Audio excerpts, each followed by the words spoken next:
CBS News, without any flowers in its hair, is in San Francisco because this city has gained the reputation of being the hippie capital of the world.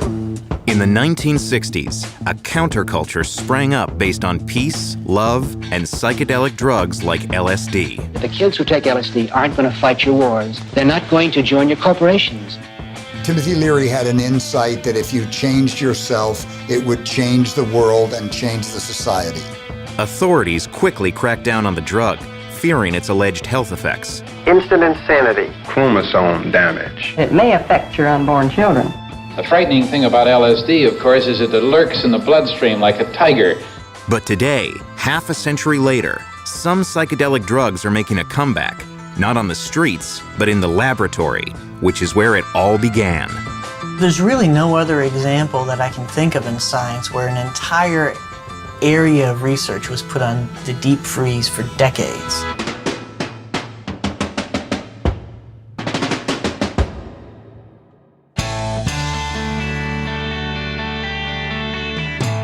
In January of 1967, thousands of young people gathered in San Francisco's Golden Gate Park to mark the dawn of a new era.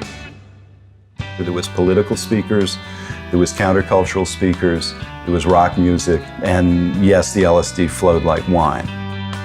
A psychologist who had taught at Harvard named Timothy Leary praised the power of LSD, an increasingly popular mind-altering drug. Turn on, tune in, drop out. For Leary, turning on with LSD was the key to achieving a higher level of consciousness. When people say, what's the use of LSD? I translate that into what's the use of my head, and that's a fascinating problem. Yeah, suppose man can use more of his brain. People that took the drug felt if everybody can have this experience, the world will be a profoundly different place, a much better place. And within months, this drug, this sensibility, this countercultural revolution, if you want to call it that, attracted mass media from around the planet. And that blew it up. The city of San Francisco has been warned of a hippie invasion come summer in numbers almost too staggering to comprehend. I think a lot of people intuited in the establishment that LSD was a direct threat to industriousness. I mean, what, you want to drop out and not get a job? You know, just go and live on the street in San Francisco? I think this was seen as profoundly threatening to the social order. Psychedelics are not growing, okay? Psychedelics are dangerous. Former New York City Police Commissioner Howard Safer was an undercover narcotics agent in the late 1960s. Back then, everybody thought of LSD was for hippies, until suddenly kids who looked like they were straight showed up at emergency rooms. There is a steady flow into San Francisco hospitals of young people who have freaked out and been picked up by the police in a state of desperate terror. I had seen people on the street who had no idea where they were. I had arrested people on LSD who were incredibly violent. So it wasn't the peaceful, non-harmful, easy drug that Timothy Leary professed it to be. There is nothing smart. There is nothing grown up or sophisticated in taking an LSD trip at all. They're just being complete fools. Headlines warned of additional dangers, including genetic damage, involuntary hallucinations, and even suicide. 20-year-old Diane Linkletter killed herself on October 4th. After Diane Linkletter fell from a 6-story window in 1969, her father, TV personality Art Linkletter, blamed LSD. Anybody who has said anything which would encourage my daughter to take LSD was unwittingly a part of being her murderer. I think that raised public consciousness probably as much as anything that happened in the 60s. President Nixon went to the Narcotics Bureau today to sign a drug bill. In 1970, the Controlled Substances Act made LSD a Schedule I drug, the class of dangerous substances with high potential for abuse and no accepted medical use. But before it became a street drug, LSD had been developed in the labs of a Swiss pharmaceutical company. They weren't sure what it could be used for, and they sort of fanned it out to the scientific community. It was all legal in those days. Nothing controversial about it at all. Bill Richards helped conduct scientific research with LSD and other psychedelics as a young researcher in the 1960s. He says the early experiments in the 1950s were rudimentary. You'd simply be given the drug and see what happens. Do you find any difference between one half of your body as opposed to the other half? Well, I have a sort of a wavering tendency. I don't know which half is trying to get into the other half, but somehow or other, and I seem to be going like that. Most people got mildly psychotic, and the thought then was that it might help us understand schizophrenia or other severe forms of mental illness. The CIA investigated LSD as a potential truth serum, and the Army tested the effect LSD might have on soldiers in battle. After a few minutes, the men found it difficult to obey orders. And soon, the results were chaotic. Some early test subjects had bad reactions, and some scientists began to use LSD in a more controlled manner as one step in an ongoing program of psychotherapy. There was a lot of excitement about the potential of psychedelics in treating alcoholism. And then we moved into working with terminal cancer patients, treating anxiety and depression. Boss, you've taken head on the biggest thing that's bothered you. The LSD experience was closely monitored and guided, with music and eye shades used to calm and reassure the patient. At the end, I felt a great weight had been taken off of me, like it was something had opened up and things could be seen in a different light. There was an incredible spirit of excitement. International conferences, papers published on LSD and psychotherapy.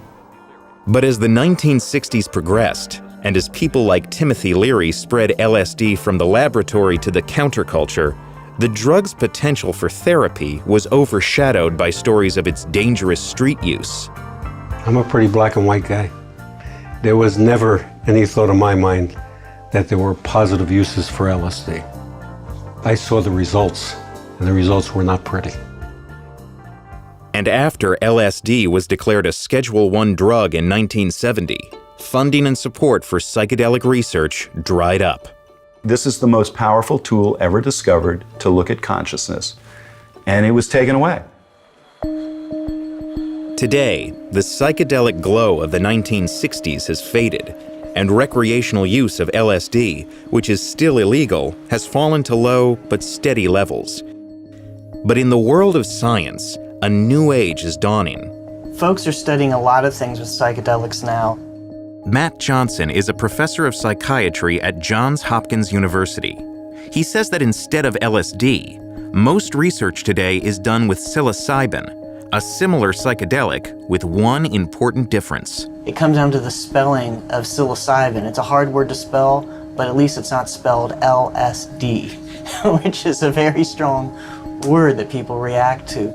In recent years, more than a dozen studies at several universities have investigated the use of psilocybin and therapy to treat problems ranging from addiction to depression and anxiety in cancer patients. In 2010, Sherry Marcy was diagnosed with stage 3 endometrial cancer. Her life changed overnight. I'd been an athlete all of my life, so to suddenly have cancer was shocking. I think I looked up from the phone call and said to Nancy, I'm stunned. After Sherry's diagnosis, even prior to treatment, it was just like this doom had descended on her and then subsequently on us. Undergoing both radiation and chemotherapy, Sherry began taking anxiety, sleep, and pain medications to cope with her symptoms. It took away my whole identity. I wasn't who I used to be, and I wasn't the person that Nancy, formed a life with. I'm about to cry now just getting back into it.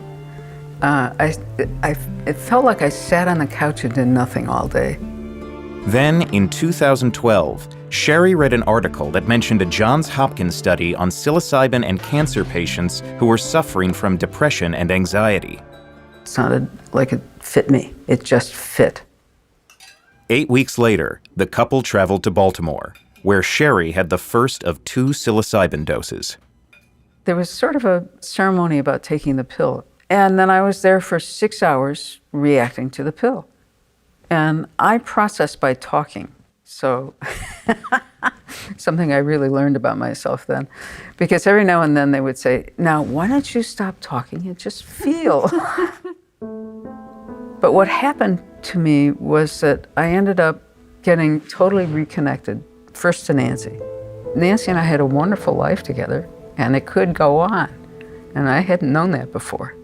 And then also my kids, getting reconnected to them. So there was this family dynamic that just reformed, and that was just great. She was just lighter. I was immediately a difference. And then we came home, and it persisted. Today, Sherry, who is now cancer-free, says the psilocybin study helped her re-engage with life. It wasn't like it was psychedelic for me. It just was me back. I don't know how it did that exactly, except to broaden out. You know, it's like you lift up your head and you take a good long look and you start seeing things again. Recent brain imaging studies have investigated the impact of psychedelics. They found that both LSD and psilocybin foster connections between parts of the brain that normally work independently. It's an exciting area in neuroscience right now. More and more groups are jumping in, and it's only just begun. But people should really be aware that there are potential dangers. Those dangers can range from a temporary bad reaction to the triggering or worsening of an underlying psychiatric condition, so caution is a guiding principle in today's research. But it turns out that not all of the claims made about LSD in the 1960s were true. Studies have found little evidence that it damages chromosomes or causes birth defects, and Diane Linkletter's autopsy found no drugs in her system when she died. On the other hand, Sherry Marcy says Timothy Leary didn't get it right either. I think the emphasis was wrong. I mean, the turn on doesn't have to be emphasized at all. The drop out is an absolute mistake. But the tune in is crucial. I tuned into the world, to me, to things I used to love, to my relationships, to my family. Tune in is what it's all about.